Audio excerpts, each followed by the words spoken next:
আল্লাহু আকবার, আল্লাহু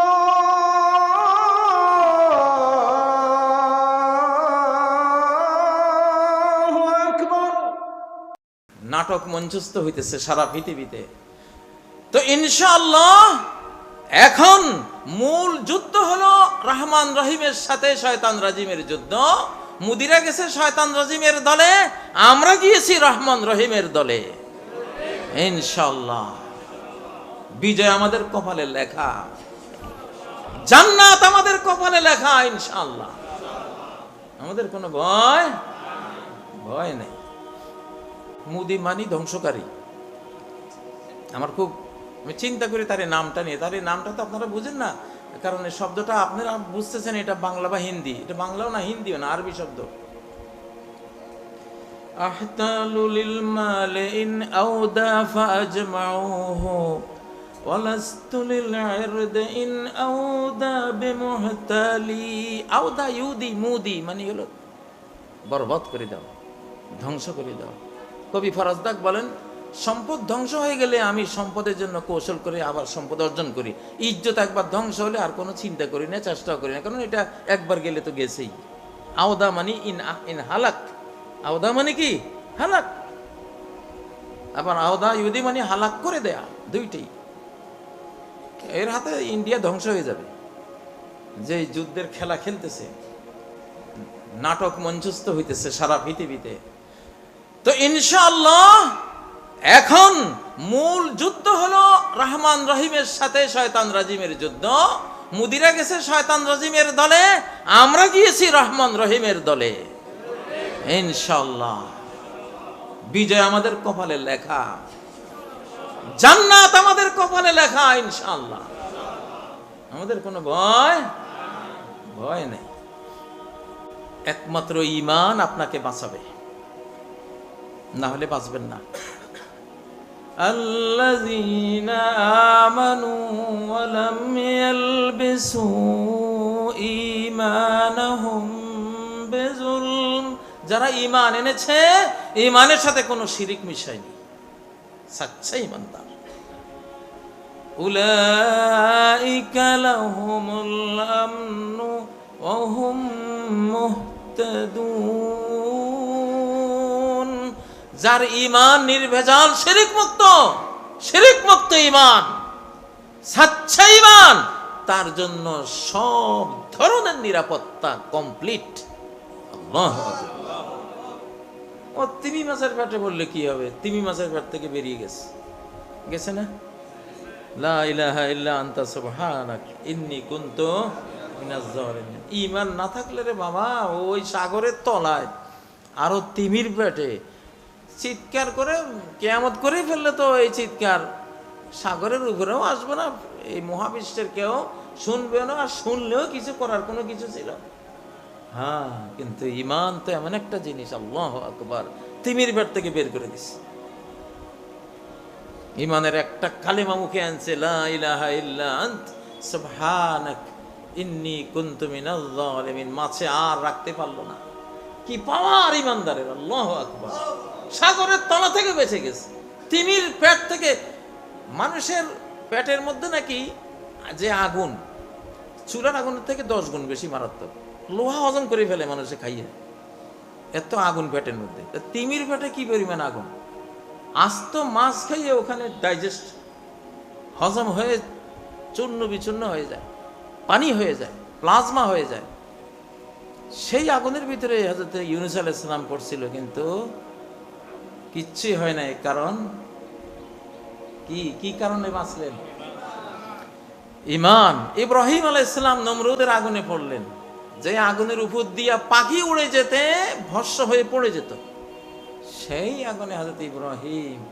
কিন্তু আপাদ মস্তক ঈমানওয়ালা, ঈমানের বর্মের ভিতরে থাকা একটা মানুষ, ঈমানের দুর্গের ভিতরে থাকা একটা মানুষ, ঈমানের দুর্গ সহ আগুনে পড়ছে, চতুর্দিকে আগুন জ্বলছে, ওনার কিছুই হয় নাই।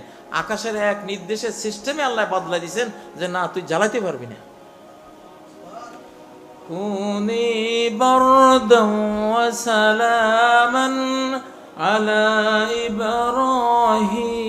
ইব্রাহিম ইব্রাহিম, আমার আমার দয়া মায়ার খনি ইব্রাহিম, খবরদার আগুন, ওর জন্য তুই শীতল হ, আবার এমন শীতল হস না যে যে শীতলতা সে কষ্ট হয়, বেশি ঠান্ডা হস না, সালামান। বারদান কয়ে যদি আল্লাহ সালামান না কইতেন আগুন বরফ হয়ে যেত, উনি আরেক রকম কষ্ট পাওয়া শুরু হইতো ওনার, যে শীতল হ, ঠান্ডা হয়, ঠান্ডা হও কইয়া সালামান না বললে বরফ হয়ে যেত। কিন্তু সালামান বলার কারণে কি হয়েছে, এসির মতো একবারে শান্তিময় ঠান্ডা। আল্লাহু আকবার। ও মুসলমান, এখন এই ঈমানের দুর্গে আমাদের ঢুকতে হবে। আমরা ইসলামী শাসন পেয়ে গেছি, খেলাফত পেয়ে গেছি। আমি আজকে জুমার খুতবা এই তথ্যটা দিয়েছিলাম, নবীজি যখন নবুয়ত পেয়ে কাজ শুরু করেছেন, 12-13 বছরের পরে নেই সালাত আসছে, তাই না? 12-13 বছরের মাথায় সালাত আসছে। তো এখন আপনি যে, আমি যে বললাম যে খেলাফতটা নাজিল হয়ে গেছে, ইনশাল্লাহ হয়তো 12-13 বছরের পরে আস্তে আস্তে এটার শাখা পোশাকাটা এখন আগে সে মজবুত হবে। আগে আপনারা বুঝতে হবে, আপনারা বুঝবেন হ্যাঁ না আগের মতো তো না। আমি কাজী ইব্রাহিম বাংলাদেশে আসার তো প্রশ্নই ছিল না, আমি তো গেছি একেবারে ইমামকে নিয়ে বাংলাদেশে এসে প্রতিশোধ নেব, আমি ওই জেদ করে আমি গেছি। সত্যি কথা আল্লাহ জানেন, আমি ইনশাআল্লাহ আমি আদালতে এক জজ পাইছিলাম, হিন্দু জজ, ওনাকে বলেছিলাম যে আমি ঢাকার দিল্লি একসাথে দখল করব ইনশাআল্লাহ, আপনি মনে রাখেন, এই জেলও আমাকে রাখতে পারবেন না, আমি বের হবো, কেমনে যে বের হবো সেটা আমি জানি না, আমার মালিক জানে, আমি বের হবো এবং ঢাকা দিল্লি একসাথে দখল করবো ইনশাআল্লাহ। তা এখন তো ঢাকা তো দখল করছি, এখন তারা ভয় আছে যে এই লোক যেটা বলছে অর্ধেক তো নিয়েই নিছে, হ্যাঁ বাকি কোন সময় দিল্লির দিকে হাত বাড়ায়। আমি বলছি হাত তো আমি বাড়াবো না, আমার আল্লাহ বাড়াবে, আমি তো নিজে কাজ করি না, আমি আল্লাহরে দিয়ে কাজ করাই। সত্যি কথা, আমার হামলা করলে আমি আল্লাহরে দিয়ে হামলা করাই, কেন আমার কি আছে, আমার তো কিছুই নেই। আল্লাহুম্মা বিকা নাজুলু ওয়া বিকা নাসুলু ওয়া বিকা নুকাতিল, হে আল্লাহ নড়াচড়া যা করি আমি করি না, তোমারে দিয়ে আমি করাই। অবিকা নাসুল, হামলা যা করি তোমারে দিয়া করাই। অবিকা নুকাতিল, যুদ্ধ যা করি তোমারে দিয়া করাই। আল্লাহ, মুসলমান যুদ্ধ করে কারে দিয়া? আল্লাহরে দিয়া। আল্লাহুম্মা ইন্না নাজআলুকা ফি নুহুরহিম, ওদের হৃদয়, ওদের সামনে তোমারে রাখলাম। ওরা যুদ্ধ চোখের দেখায় যুদ্ধ করবে আমার সাথে, আসলে আমার সাথে না, যুদ্ধ হবে কার সাথে? তোমার সাথে। পারবে ওরা আল্লাহর সাথে যুদ্ধ করে? মুদি পারবে? যুদ্ধ তো মালিকের সাথে, আমরা তো মালিকের লগে লাগাইছি। আমাদের স্লোগান হলো আল্লাহ মালিক যেই দিকে আমি গোলাম সেই দিকে। দেন স্লোগান, আল্লাহ মালিক যেই দিকে আমরা গোলাম সেই দিকে, আমরা গোলাম সেই দিকে। হ্যাঁ, আমরা গোলামের জাত, মালিকে উনি যদি মারার জন্য রেডি হয় তোমাদের দিকে রওনা দেয়, আমরা আসি, আমরা কি মালিকের বিরুদ্ধে যাবো নাকি? তোকে কপাল খারাপ, তো করে মালিকে আর রাখতো না দুনিয়াতে। সে সংবাদ দিতেছি, তাও তোদের ভালোবাসার জন্য দিতেছি, তোদের ভালোর জন্য দিচ্ছি যে তোরা তওবা কর, ইস্তেগফার কর, তোরা মালিকের মুসলিম মুমিন গোলাম হয়ে তোরা বেঁচে যা। কারণ এই মালিকের মার যে খাইছে পৃথিবী থেকে ডিলিট হয়ে গেছে, ঠিক না কথা? আর শেষ জামানায় তোমরা যে মার খাইবা, এটা তো কোরআনে আছে, হাদিসে আছে, সাহাবীদের প্রেডিকশনে আছে, আবু হুরায়রার গোপন ব্যাগে আছে, সবখানে এটা ক্লিয়ার। শেষ জামানায় তোমরা মার খাইবা।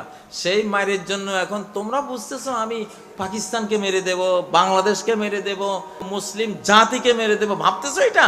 আসলে মরে যাইবা তুমি মারতে গিয়া। ফেরাউন যেমন মুসাকে মারতে গিয়ে নিজে মরছে, নাকি নমরুদ যেমন ইব্রাহিম আলাইহিস সালামকে মারতে গিয়ে নিজে মরছে না? তারপরে আবু জাহেল, আবু লাহাব, উতবা সাহেবা নবীজিকে মক্কা থেকে বের করে দিয়া পরে নিজেরা বের হয়েছে, যে দুনিয়া থেকে বের হয়ে গেছে, ঠিক না? ঠিক। এখন বাংলাদেশের আলহামদুলিল্লাহ, আপনারা যে যাই কোন, বাংলাদেশে এখন নবী স্টাইলের খেলাফত এসে গেছে। নবীরা যেরকম নির্বাচিত না, মনোনীত, নির্বাচিত না, মনোনীত। আল্লাহ ইয়াস্তাফি, আল্লাহ মনোনীত করেন। নির্বাচনের বাবা হয়ে গেছে, ঠিক না? নির্বাচন এটা আসমানেরটা হইছে, আসমানের মনোনয়ন আর জমিনের কি সমর্থন, আসমানের মনোনয়ন আর জমিনের সমর্থন, এই দুইটা মিলে খেলাফতেরটা হয়, নবুয়তিটা হয়। সব নবীরাই আল্লাহর মনোনীত ছিলেন, কারোকে কোন নবী ভোট দিয়া নবী হন নাই, কোন নবী ভোট দিয়া নবী হন নাই। না জমহুরি ইলাহত হ্যায়, না জমহুরি নবুয়ত হ্যায়। এটা আমার বাবার একটা শের। আমার বাবা হযরত হাফেজ মাওলানা আব্দুল গনি রাহিমাহুল্লাহ উপমহাদেশ বিখ্যাত একজন হাদিসের ওস্তাদ ছিলেন, হাফেজ ছিলেন, অনেক বড় ফাইটার ছিলেন। হযরত হোসেন আহমদ মাদানী রহমতুল্লাহ আলাইহি দেওবন্দ মাদ্রাসার ওনার ছাত্র ছিলেন, খলিফা ছিলেন। ওনাদের সাথে ব্রিটিশ বিরোধী আন্দোলন করে ব্রিটিশকে খেদিয়েছেন তারা। তো উনি বলতেন, ওনার নিজের বানানো উর্দু কবিতা এটা, না জমহুরি ইলাহত হ্যায়, আল্লাহ কি ভোট দিয়ে নির্বাচিত হইয়া আল্লাহ হইছেন? আল্লাহর এই উলুহিয়ত কি এই বান্দাগো ভোটে নির্বাচন হইয়া হয়? হয় না। উনি ওনার ক্ষমতা বলেই ইলাহ, মাবুদ, ঠিক না? জমহুরি মানে গণতান্ত্রিক না। আল্লাহর ইলাহত্ব, উলুহিয়ত, ওনার মাবুদত্ব, ওনার মাবুদ হওয়া, এটা কি না? গণতান্ত্রিক না। ওনার পাওয়ার, ওনার যোগ্যতা, ওনার ক্ষমতা, ওনার জ্ঞান, ওনার শক্তিমত্তা দিয়া উনি কি হয়েছেন? আল্লাহ হয়েছেন, খালেক হয়েছেন। না জমহুরি ইলাহত হ্যায়, না জমহুরি নবুয়ত হ্যায়। নবুয়ত কোনো কারো ভোটে ভোট পাইয়া কেউ নবী পৃথিবীতে হয় নাই।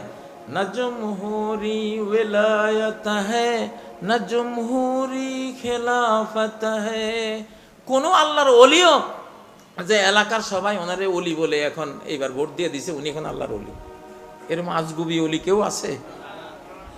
ওলি কে বানায়? আল্লাহ বানায়। না জমহুরি খিলাফত হ্যায়।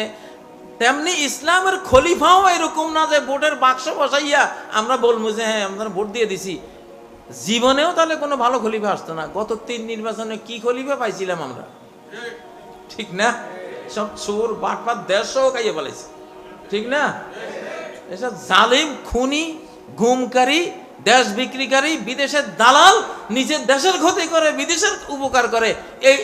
এদেরকে তো এই গণতান্ত্রিক উপায় আমরা আনছিলাম নাকি, বা ওরা জোর করে আসছে। তো এটা দিয়ে কি হবে? আসলে আল্লাহ সিস্টেমে এটা নাই। আল্লাহ সিস্টেমে কি, अगर है कुछ जहां में तो यही एक सिर पे नहा है। একটা গোপন রহস্য পৃথিবীতে আল্লাহর, সেটা আছে। সেটা কি, কে গুলশন কা হकीकत में मुदब्बिर राज वहदत है। এই পৃথিবী চলে কিভাবে? এই তাওহীদ হলো এই পৃথিবীর মূল রহস্য, মূল মন্ত্র। ইন্নাল্লাহা ওয়াতরুন ইউহিব্বুল ওয়াতরা। আল্লাহ নিজে এক, তিনি কি এক, বেজোড়, তিনি এক, তিনি এককে মনোনীত করেন। 1 to 1 আল্লাহর মনোনয়ন হলো 1 to 1। আল্লাহ টু আদম, আল্লাহ এক, আল্লাহ এক আদমকে গোটা মানব জাতির আদি পিতা বানাইছেন। একজন থেকে গোটা মানব জাতির, নাকি 2 জন থেকে? আমরা 2 ভাগ থেকে হয়েছি। উত্তরবঙ্গে আপনাদের এখানে বড় আব্বা, ছোট আব্বা, অনেক আব্বা আছে, সামাজিক কয় আর কি, এগুলি হিন্দু থেকে আইছে। যাই হোক, এগুলি সমালোচনা করি না, কিন্তু আল্লাহর সিস্টেমে 1 to 1, অর্থাৎ আল্লাহ টু আদম। আবার আল্লাহ 1 to 1, আল্লাহ টু হযরত নূহ। মহাপ্লাবনের পরে তো দ্বিতীয় আদম হলেন নূহ আলাইহিস সালাম। নূহ আলাইহিস সালাম কয়জন? একজন। আল্লাহ টু নূহ। এরপরে হযরত ইব্রাহিম আলাইহিস সালাম, সমস্ত আম্বিয়া কেরামদের বাবা, নূহ পরবর্তী, সে একজন তো ইব্রাহিম আলাইহিস সালাম, একজন মূসা আলাইহিস সালাম, একজন ঈসা আলাইহিস সালাম, একজন মুহাম্মদ সাল্লাল্লাহু আলাইহি সাল্লাম, একজন হযরত ঈসা আলাইহিস সালাম। আল্লাহর সিস্টেমটা হলো 1 to 1। এখন আল্লাহ তাআলা 1 to 1 নির্বাচন মনোনয়ন করেন। আল্লাহ তাআলা এক, তিনি এক নেতা বাংলাদেশে দিয়েছেন। যাক, এগুলি মহিলারে প্রধান নেত্রী বানাইয়া যা ভুল করছে, যা ভুগছে, যাক একটা পুরুষ দিয়ে এবার, বাপরে বাপ, কি যে বাঁচা বাঁচছি রে ভাই আমরা। কোরআনে একজন মহিলা শাসক পাওয়া যায়, বিলকিস। ও বেচারি নিজের রাজত্ব হারাইছে সুলাইমানের সামনে, নিজের আরো সিংহাসনও হারাইছে সুলাইমানের সামনে, শেষে নিজেও সুলাইমানের বউ হয়ে গেছে। আমাদের বাংলাদেশেরটার কি অবস্থা? আমি হাসি আর মিলাই, বিলকিসের লগে মিলাই, হায় হ্যাঁ একের কোনো বেশম নাই। দেশ তো দিয়ে দিছিল ভাই, আমরা হুঁশিয়ার আল্লাহ করে দেওয়াতে বাইসে গেছি নাকি? দেশও দিছে, হের যে ক্ষমতার মসনদ সব হের হাতে দিয়ে দিছে, শেষ নিজে কি কইলো, কয় যে ভারতের লোকে আমার সম্পর্ক স্বামী স্ত্রী। একেবারে কোরআনের সূরা আন-নামলের বিলকিসের দশা আর এই হাসিনের দশা কোনো বেশ কম আছে না? আল্লাহ যাকে এগুলি থেকে, এই যন্ত্রণা থেকে এই জাতিটারে বাঁচাই দেই, একটা পুরুষ দেই। এবার আল্লাহু আকবার। বিলকিসের হাত থেকে তো বাঁচলাম, সিংহাসনও গেল, দেশও গেল, নিজেও গেল। তো এই রাজনীতিতে আমাদের দরকার নাই, এরকম সরকার দরকার আছে? দরকার নেই বাবা। আপনারা বড় সুযোগ পেয়ে গেছেন ভাই। তো না না শুনেন, কথা বেশি শুনলে মনে থাকতো না, অযথা খাইতে পারবেন আপনি 250 গ্রাম। আমি যদি আড়াই কেজি দিয়ে যাই তো খামাখা ওগুলি গেল।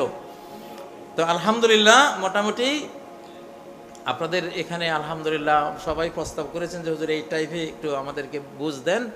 তা আমি আসলে অনেক চিন্তা ভাবনা করে, অনেক ঝুঁকি আছে এইসব ওয়াজের মধ্যে। আমি যে টাইপের কথাগুলি নিয়ে সারা জীবন আমার ভালো লাগে না এগুলি না, আল্লাহ আমার সেফটি দিবে। আর দুনিয়া থেকে কি আমি কি অমর হবো? এখানে কি অমর? আমার তো চাইতে হবে। আর আল্লাহর কলম যেদিন আমার উপরে আসবে সেদিন আমি এমনি চলে যাব নাকি? তো আল্লাহ তো নিরাপত্তা দিছে নেই যে তোরা আমার কথা বল, নিরাপত্তা আমি দেবো তোদের। এখন ভাই যুদ্ধ হবে আল্লাহর সাথে মোদির, আল্লাহর সাথে আরো যেগুলি আছে এগুলির। রেজাল্ট কি? আল্লাহ বিজয়ী। আল্লাহু গালিব। আল্লাহ কি? আল্লাহ যে বিজয়ী, শব্দ এটা সূরা ইউসুফে আছে না নাই? আল্লাহ নিজের বিষয়ে, সেই বিষয় যুদ্ধের হোক, বিগ্রহের হোক, পারিবারিক হোক, সামাজিক হোক, যে বিষয়ে তিনি ডিল করবেন, বিজয়ী কে থাকবে? আল্লাহু গালিবুন আলা আমরি। তিনি যে অর্ডার দেবেন, যে বিষয়ে তিনি প্রবৃত্ত হবেন, সেই বিষয়ে তিনি অবশ্যই কি হবেন? বিজয়ী হবেন। যুদ্ধ যেহেতু আল্লাহর সাথে চলছে, ইনশাআল্লাহ আল্লাহ বিজয়ী, আমরা আমাদের মালিকের সাথে আছি। সোজা হিসাব ভাই, সোজা। আর 2টা ক্ষেপণাস্ত্র দিয়ে যায় আপনাদেরকে বিনা পয়সায়, মারাত্মক ক্ষেপণাস্ত্র। একটা হলো হাসবুনাল্লাহু ওয়া নি'মাল ওয়াকিল। হাসবুনাল্লাহু ওয়া নি'মাল ওয়াকিল। হযরত ইব্রাহিমের আগুন ঠান্ডা হয়ে গেছে এই ক্ষেপণাস্ত্র। হাসবুনাল্লাহু ওয়া নি'মাল ওয়াকিল। আল্লাহ ইজ সাফিসিয়েন্ট ফর আস। আল্লাহ আমাদের জন্য যথেষ্ট, আর কতই না উত্তম কাজ কর্নেওয়ালা, কর্মবিধায়ক তিনি। যেটা বলবা সেটা তিনি করার ক্ষমতা রাখেন। এটা ক্ষেপণাস্ত্র। এক যুদ্ধে নবীজির বিজয়ের কোনো সম্ভাবনা নাই, বিরাট প্রস্তুতি নিয়ে বেঈমানরা আসছে, কিন্তু নবীজি আর সাহাবীরা সবাই বলে ফেলছে ওয়াকালু হাসবুনাল্লাহু ওয়া নি'মাল ওয়াকিল। এই কথা বলে ফেলছে, ফানকালাবু বিনি'মা।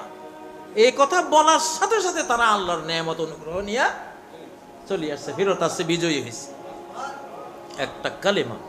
আর দ্বিতীয় ক্ষেপণাস্ত্র হলো আল্লাহুম্মা কফিনিহিম বিমা শি'তা। সূরা বুরুজের ওই কিশোর রাজা বাদশাহ হাজার চক্রান্ত করে ওরে মারতে পারতেছিল না, কারণ সে শুধু এটা কইতো, ওরে মারার জন্য পাড়ায় নিয়ে গেছে, বললো আল্লাহুম্মা কফিনিহিম বিমা শি'তা। আল্লাহ আমার পক্ষ থেকে তুমি যেইটা এদেরকে দিয়া ধ্বংস করতে পারো তুমি ধ্বংস করো, আমি তোমার এখতিয়ার দিলাম, দোয়া করলাম তোমার কাছে। পাহাড় ভূমিকম্প হইয়া সব মরে গেছে, সে বেঁচে গেছে। আবার মারার জন্য ওকে সাগরে নিয়ে গেছে নৌকাতে করে, সে কইল আল্লাহুম্মা কফিনিহিম বিমা শি'তা। আল্লাহ ওদেরকে যেমনে ধ্বংস করতে চাও করো, আমি প্রেয়ার তোমার কাছে জমা দিলাম। একেবারে একটা ঢেউ আসা রুলিং হইয়া নৌকা উল্টে গিয়া সব মরছে, ওর কিছু হয় না, ও পারে চলে আসছে। এইটা একটা ক্ষেপণাস্ত্র, ভয়ঙ্কর ক্ষেপণাস্ত্র। এরা যদি নিষ্পাপ পোলাপানের মুখ দিয়া কন, আমাদের মায়েদের মুখ দিয়ে বলান, বা আপনারাও যদি সেরকম আপনারা পবিত্র খানেওয়ালা হন, বলেন ইনশাআল্লাহ পৃথিবীর কোনো ক্ষেপণাস্ত্র এগুলির লগে পারবে না। আল্লাহুম্মা কফিনিহিম বিমা শিইতা, মুখস্থ করে নিন, ইমাম সাহেবরা পারে। আল্লাহুম্মা কফিনিহিম বিমা শিইতা, এই দুইটা ক্ষেপণাস্ত্র দিয়ে গেলাম বিনা পয়সায়। তো আজকে এই পর্যন্ত রাখলাম, যেহেতু মাগরিবের টাইম হয়েছে। ইনশাআল্লাহ আল্লাহ তাআলা আমাদের এই মাহফিল কবুল করেন, আমাদের এই কোরআনিক সন্ধ্যা কবুল করেন। সুবহানাকাল্লাহুম্মা ওয়া বিহামদিকা আশহাদু আল্লা ইলাহা ইল্লা আনতা আস্তাগফিরুকা ওয়া আতুবু ইলাইক। আসসালামু আলাইকুম ওয়া রাহমাতুল্লাহি ওয়া বারাকাতুহু।